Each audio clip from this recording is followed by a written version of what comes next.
নামাজ আছে যাদের, কুরবানি আছে তাদের। নামাজ আছে যাদের, কুরবানি আছে তাদের।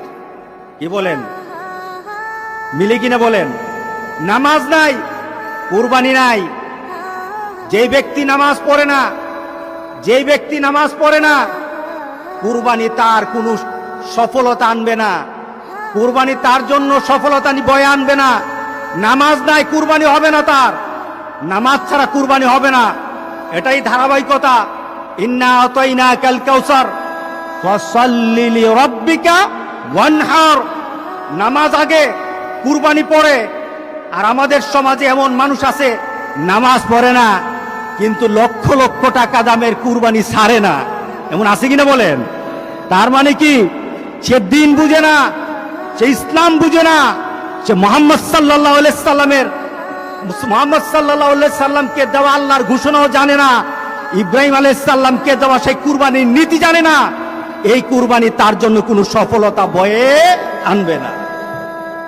সুতরাং যারা কুরবানি দিচ্ছেন, আপনার নামাজ নাই, উলামায়ে কেরাম কিন্তু বলেছেন যাদের সাথে